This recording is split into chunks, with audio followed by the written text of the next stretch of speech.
Alors je reprends. Donc bonjour, donc je suis le Maxime du futur. Et en fait j'ai compris en faisant l'édit final que j'avais pas d'introduction. Et donc on va la faire maintenant. Alors le but de cette vidéo qui a commencé quelque part début janvier était de bricoler un setup hivernal qui donne envie de faire du skate à des gens qui ont un bon niveau. Donc c'est pas du tout spécialement orienté débutant. Et en fait, ce que je voulais partager, c'est surtout la méthode que je pratique moi, en règle générale, pour depuis le début, pour arriver depuis le montage d'une nouvelle planche, à partir d'une idée, d'une finalité, jusqu'à un truc qui à la fin marche. Et moi, donc déjà pour reprendre les objectifs, vu que le but c'était de faire quelque chose de marrant pour des gens qui sont bons, moi les collègues que j'ai, en règle générale, ils roulent vite. Et en fait, du coup, ils négligent un peu le côté freeride. Et en fait, le freeride, c'est hyper drôle. Et du coup, ce setup-là, évidemment, le setup amusant hivernal, ça doit être un setup freeride. Et donc je vais vous montrer comment je le fais, comment je le teste et comment je le fais évoluer. Alors, ce qui s'est passé, c'est qu'il y a l'excellent community manager de Riptide, qui est, je vous le demande. Et en gros, actuellement, ils font des trucs que moi je trouve vraiment bien, parce que j'étais un énorme fan des setups Saturday et tout.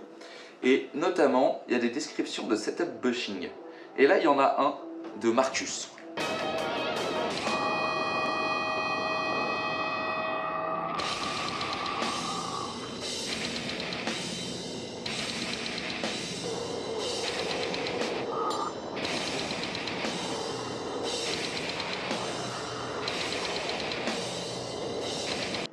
50-20. Donc lui il est en 50-20.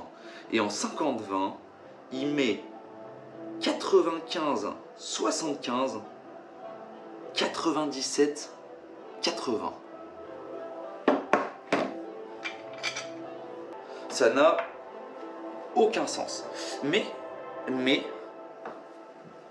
Enfin, ça n'a aucun sens par rapport à ce que je fais d'habitude, où moi j'essaye de me débrouiller pour que les trucs soient plus ou moins homogènes, et puis j'imagine que la compression, bon, elle se fait en priorité là où c'est le plus facile, et du coup j'essaye de pas trop écarter les duros de bushing par truck. Lui, il a l'air d'en avoir rien à foutre de ça, il fait complètement l'inverse, et du coup l'impression que ça donne, quand on lit ça, on a l'impression que la stratégie, c'est que c'est hyper stable des deux côtés. Il en a rien à foutre de l'inclinaison. Et il met du mou au-dessus pour que les pièces bougent quand même. Et en fait j'aime bien, parce qu'il y a si petites, qui sont si faciles à comprimer. Moi j'ai toujours trouvé ça surprenant que ça ait un tel impact. Et lui il a l'air de mépriser un tout petit peu ça, et de dire on s'en fout, les pièces fonctionnent. Et je veux qu'elle fonctionne comme je l'entends, indépendamment du confort. Donc c'est ça aussi qu'il faut prendre en compte, c'est que le monsieur il fait de la course, et de ce que j'ai compris il fait que ça. Et du coup le confort, je pense qu'il en a quand même bien rien à foutre.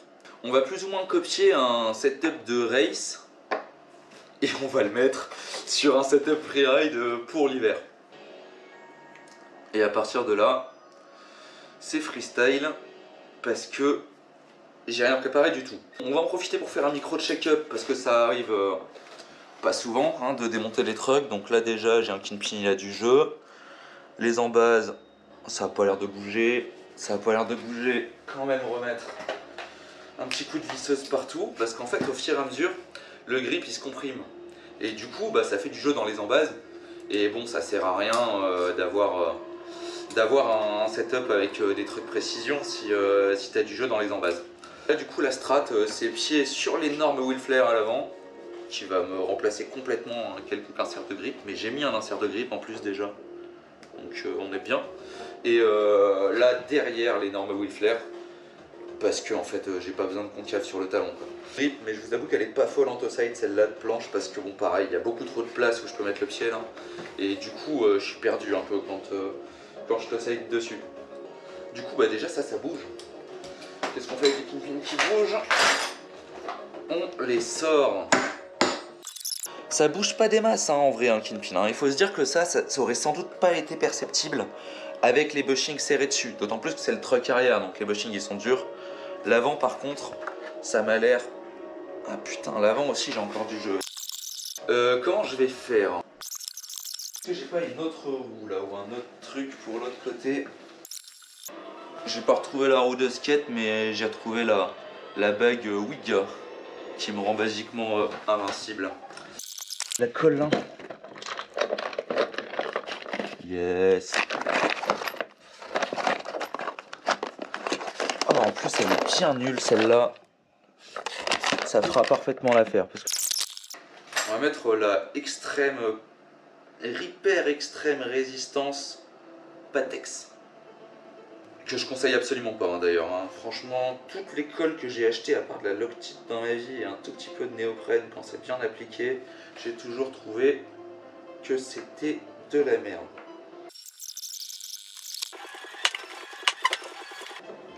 Alors, bah voilà.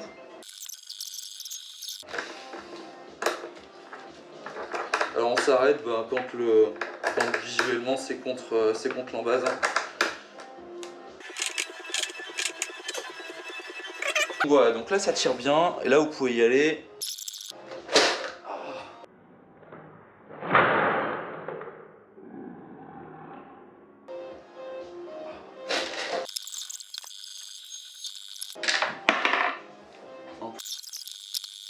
Bon, le footstop là en vrai si le setup me plaît bien, ça va devenir le truc le plus limitant du setup.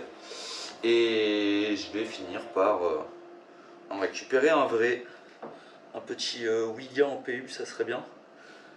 Sinon, le classique Riptide normal. Et moi, je prends pas les slabs parce que je peux pas les ajuster à 2 mm près en hauteur. Là. Et ça me rend fou parce que 2 mm, c'est pile ce qui sépare le setup parfait en freeride d'un truc hyper nul.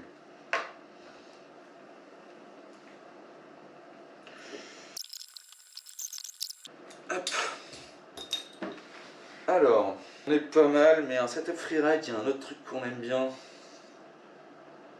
C'est et bah c'est de pas glisser. Semelle, ça fait un peu d'un autre monde.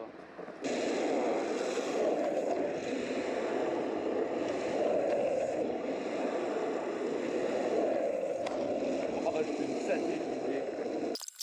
Et rebonjour.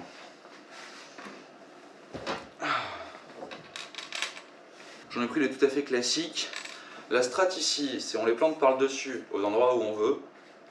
On les coupe avant de les planter complètement, parce que c'est hyper simple à couper. Et après on retape dessus jusqu'à les mettre à la hauteur qu'on veut. Un triangle.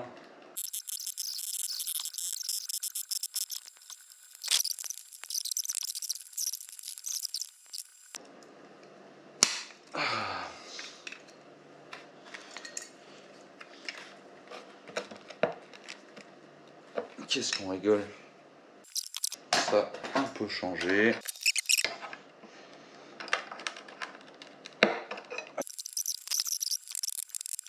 Voilà. On fait que de la précision ici. Ça c'est pour l'arrière. À l'avant, est-ce qu'on en met? Ouais, hein, parce que j'ai mis beaucoup de peinture. Là, vas-y, je vais faire juste une...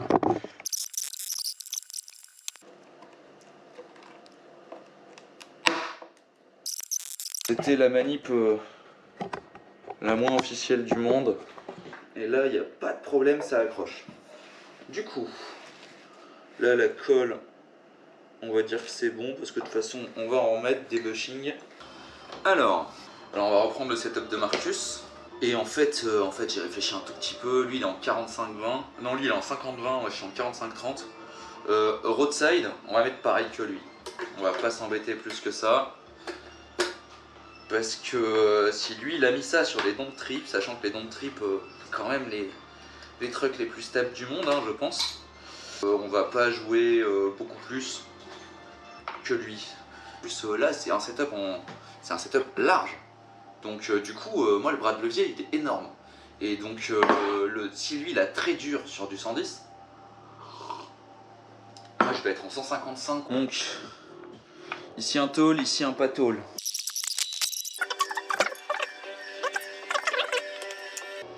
Tout petit poil trop petit. Ah, là c'est bien là. Là comme ça, on est quasiment tout pile à la même hauteur, sauf qu'il est fatigué, mon bushing 95. Donc on va le préload un poil plus. On va mettre la plus grande côté lisse en haut.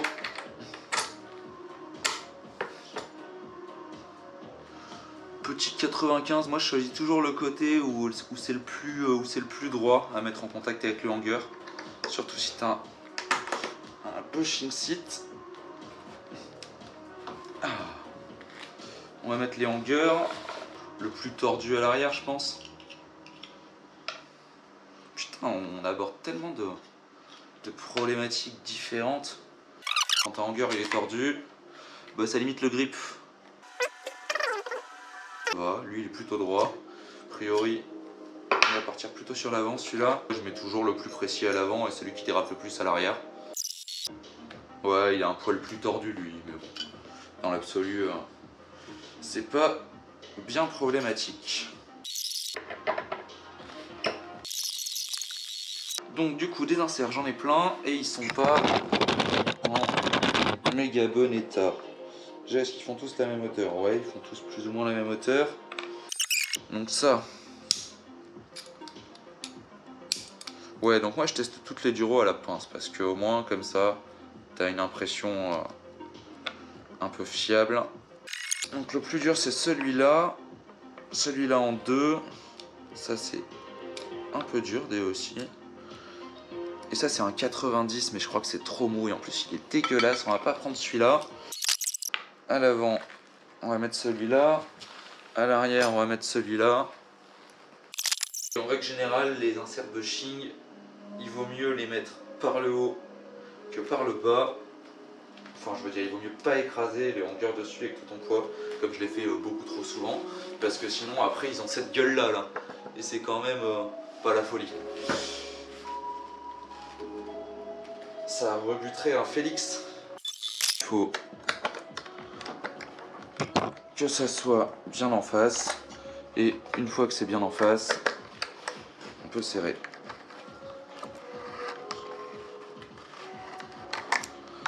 On fait jouer un peu le truc pour que ça rentre bien. Et voilà. Donc là, on a encore le kingpin pas collé à balle qui bouge un peu. Mais ça va. On cale ça bien en face. On le fait jouer et ça rentre. Bon, vous avez compris l'intérêt des inserts bushing. Peu importe le truc que vous avez, il y a souvent moyen de soit s'en bricoler, soit en récupérer dans l'aftermarket. Et ouais, à mon avis, ça fait un taf assez monstrueux.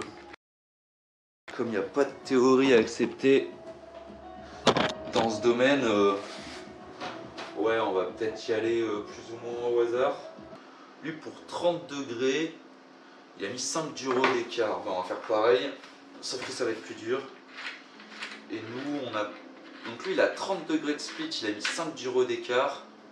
Donc ça lui fait un arrière qui est hyper mou. Et ben nous, on va faire pareil pour 15 degrés. Ouais, bah je crois que ça va partir sur du petit 90 Riptide à l'arrière et du 84 Venom à l'avant. Putain, j'ai un 95A à l'avant, c'est tellement bizarre. Ok. Ça a l'air de tourner quand même. Alors, déjà il y a les vis. Ouais.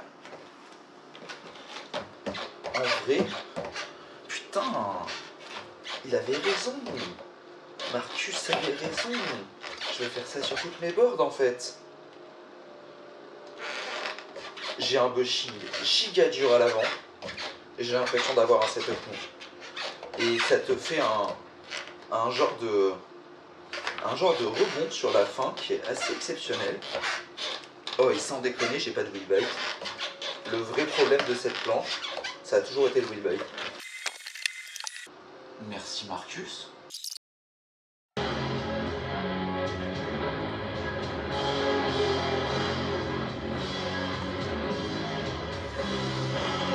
Ok. Ça pue la merde pour tester les boys. Il y a littéralement tout qui est mouillé, incluant mes fringues. Demain. Un temps bien dégueulasse comme ça. Quel enfer. Bon.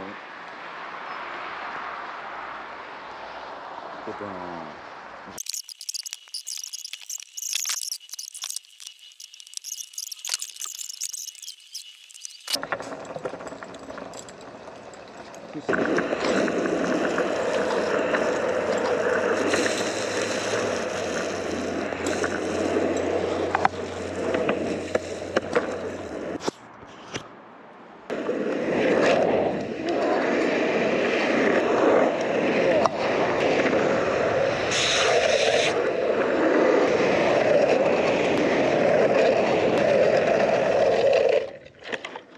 Putain, ça grippe en fait.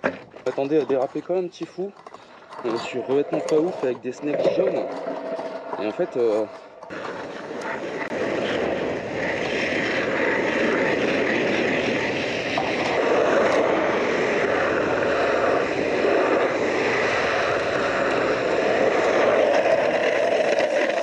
Ok, c'est bon. Je me servais pas de la précarre en fait. En fait, ça marche bien.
Toutes les preuves ont toujours été sous vos yeux. Typiquement, je suis arrivé avec zéro motive, zéro envie de faire du skate. Hier, j'étais en rock slalom sur un vrai spot.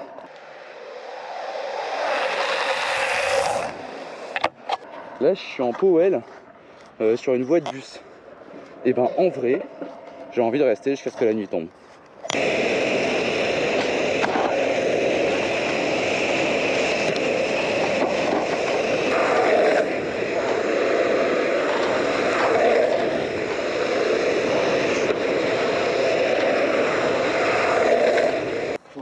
C'est nul. Les hillside, trop bien. Les toe-side, nul à chier. À cause du footstop. Je sens distinctement que j'ai le pied qui touche un tout petit point là, une ligne en fait, sur le footstop. Sauf que j'aimerais bien avoir du support sur 3 cm de large sur le pied. Et donc du coup, je suis pas toujours exactement au même endroit, selon comment je me positionne. À l'arrière, je suis perdu aussi parce que je sens rien. Ce truc là, je le sens pas finalement. Donc je vais le virer parce que c'est inutile.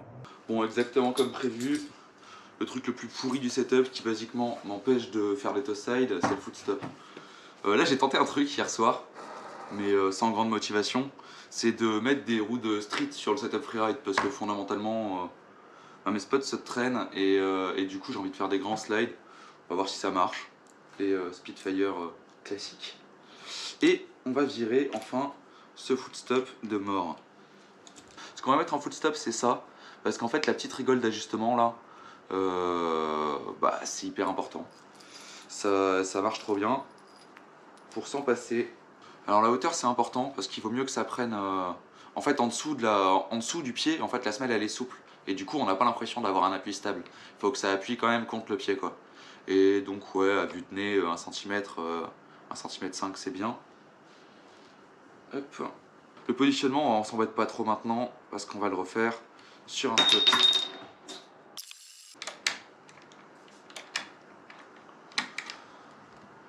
Ok, et on se débrouille pour que ça tourne mais que ça puisse pas bouger. Voilà. Rien que là déjà, je me sens mieux. On verra par la suite.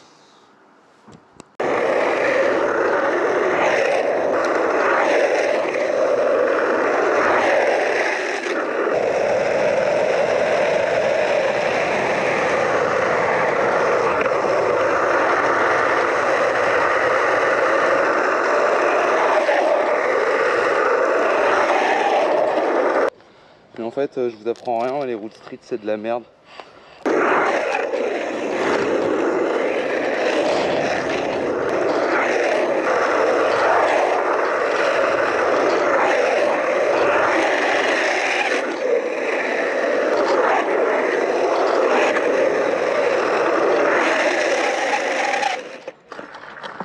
Non, ok, je retire tout ce que j'ai dit, c'est le meilleur truc du monde.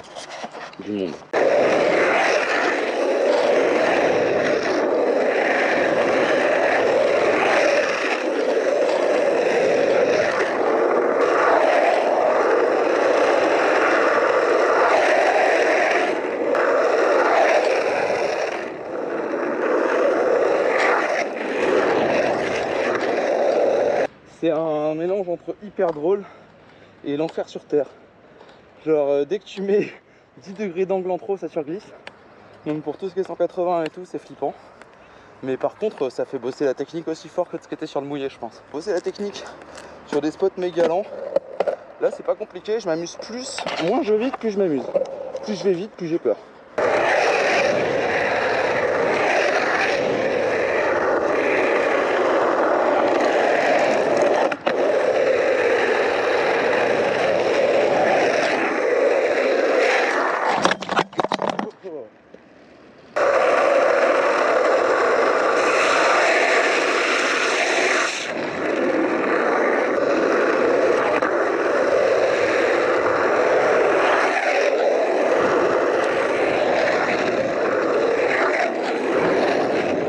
Pas sûr que ça valait le coup de se péter la gueule et de perdre... Ah merde, j'ai plus de puck hillside. On va remettre les snakes hein.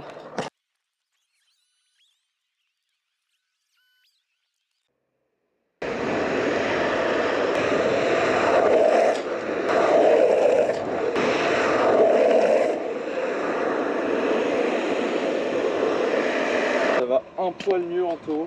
Normalement, un mec qui est en setup précision, bien réglé, qui passe de Spitfire à des Powell 82, normalement il est censé trouver ça facile, je pense. Enfin moi si je lâche 100 balles de Powell, c'est pour avoir l'impression que ça aide facilement. Et du coup je pense qu'on va resserrer. On va resserrer fort parce que je comprends pas pourquoi c'est aussi dur en fait.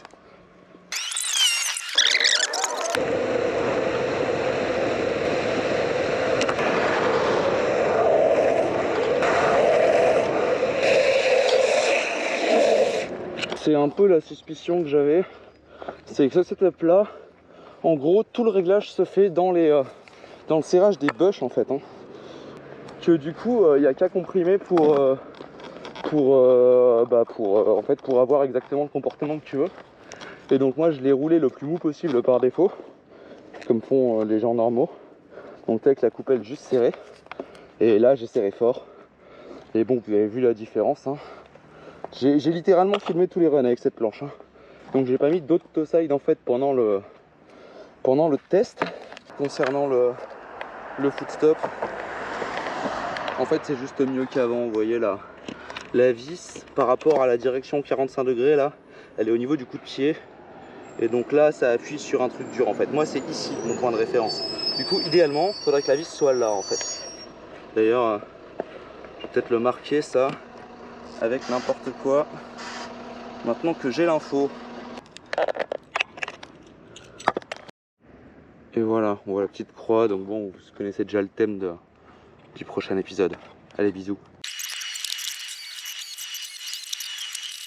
Vous voulez chauffer les cervicales?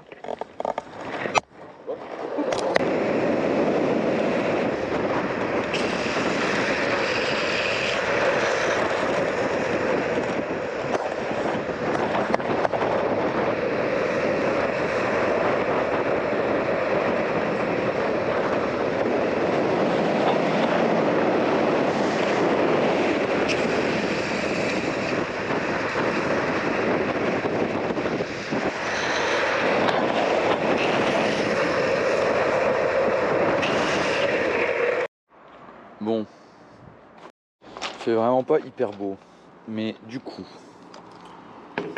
on arrive à la fin de cette petite série parce que ça va finir par commencer à marcher là. Donc finalement, on a fait des trucs. Donc j'ai fait 2 perçages de chaque côté à la hauteur que j'avais identifiée être la bonne, qui en fait là-dessus, sur des grandes planches, en fait normalement je mets hauteur de l'axe. Là sur des grandes planches, j'ai plutôt tendance à mettre un peu plus vers l'intérieur. De toute façon, il y a la place. Et j'ai rajouté des vis partout. Donc ouais, déjà on va parler du footstop. Donc le footstop, j'avais une giga grande vis. Du coup j'ai trouvé un setup où en fait j'ai fixé la vis à l'intérieur. Il y a un écrou là-dessous là. Donc du coup ça tourne bien, très facilement. Et la vis bouge pas. Ça me va très bien. Donc j'ai rajouté des vis partout parce qu'en fait on a rarement trop de grip. Surtout sur un setup où le but c'est de stand-up partout. Et donc là ma nouvelle strat, c'est que vu que je suis pas où je suis au niveau du pied arrière, j'ai envie que ça soit bien partout. Et pour les petits blunt slide en roue de street, on se rend compte que bon, avoir un peu de grip sur le kick, c'est quand même pas mal. Ça pourra toujours servir. Et donc voilà, hein. Just chillin'. Ça commence à être pas mal, il reste plus qu'à tester. T'en penses un truc toi? Un peu trop de clous? Non?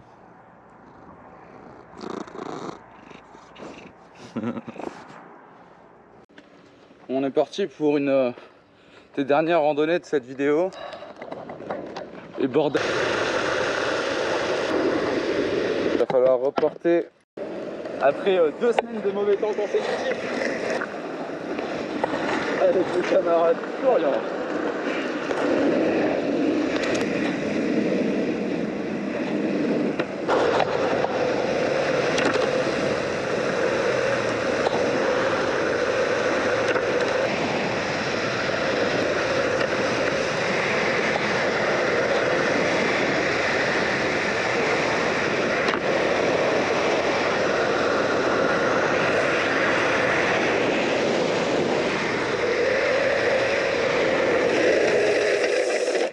La pression qu'il a mis, je me disais mais non, il me sert mon énorme squat ou il va juste me couper en deux? Mais non, jamais personne n'avait fait de oui.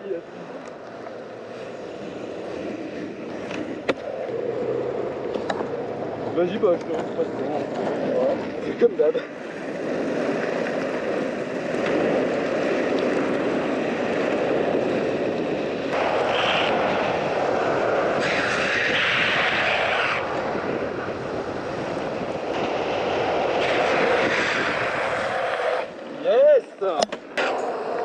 Alors, commentaire, première impression? C'est stylé, je sais pas du tout où foutre mes pieds. Ouais, bah comme moi, ouais. Mais ça tient partout. Bah t'as vu, ça marche, hein? Bah ouais, de fou. C'est giga stable et ça tourne. Ouais, ah ouais, carrément. Donc merci Marcus. Non, franchement, ça faisait des années que j'avais pas vu un truc innovant qui m'intéressait en mode setup bushing.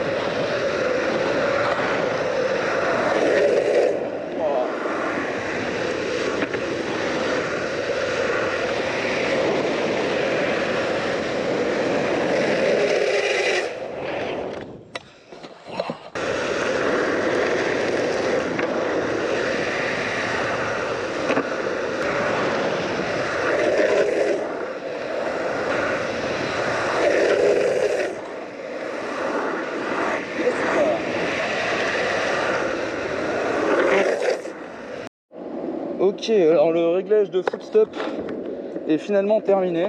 Là c'est bon, donc je vais rapprocher un tout petit peu vers l'intérieur et donc enfin à pied de l'intérieur du virage en fait.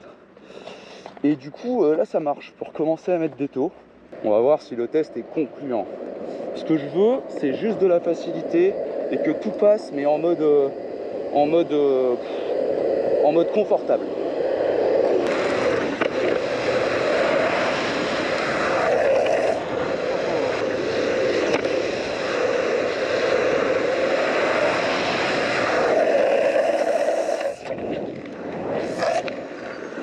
Ok, c'est un succès les boys. On la garde.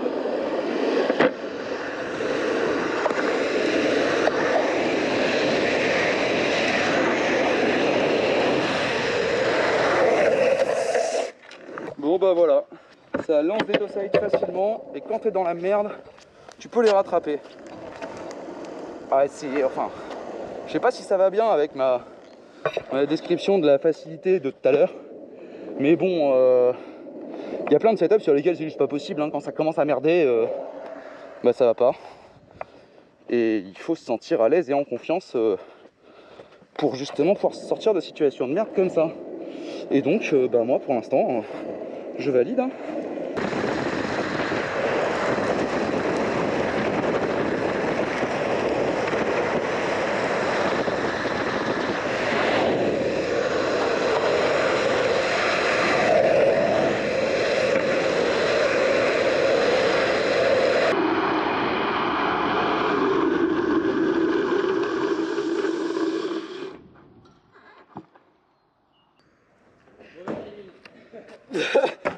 Je suis assez content là quand même, hein.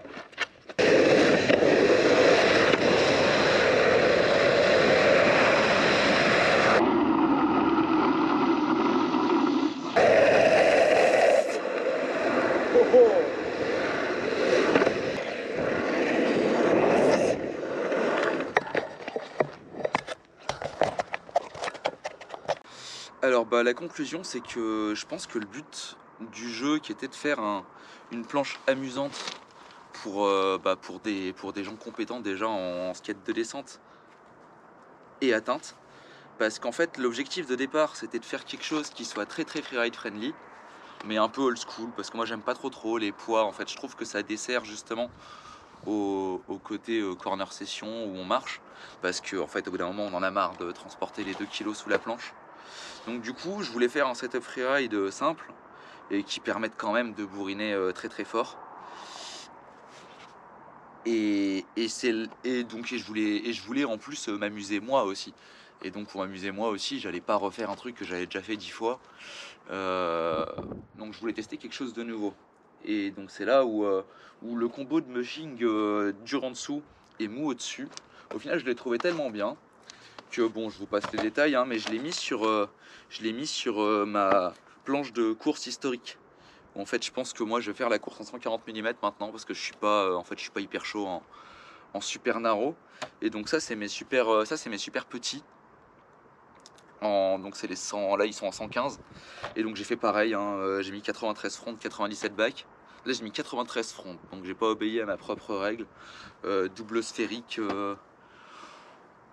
Et un énorme footstop parce qu'en fait moi je suis moins bon en glove down qu'en stand-up. Donc du coup autant en stand-up le placement précis du footstop là a complètement sauvé le game dans cette vidéo. Enfin c'est ça en fait, hein, le vrai truc à retenir. Tout ce qu'il y a autour c'est basique, on peut le faire quasiment dès le début en partant du principe que ça marchera et que ça apportera de la valeur. Le réglage de ce footstop là, c'est ce qui transforme mes toe sides du début qui sont un certain 6 sur 10 en ceux de la fin où fondamentalement l'objectif c'était de pouvoir les faire à quasiment n'importe quelle vitesse jusqu'à l'arrêt. C'est ça le critère. Et en fait il faut que ça soit possible. Et le footstop s'il est trop loin c'est comme si t'en avais pas. Donc c'est possible mais c'est hyper dur. Et le footstop s'il est trop près, donc comme ça a été le cas pendant les 2/3 de la vidéo, il t'empêche juste de le faire. Bon,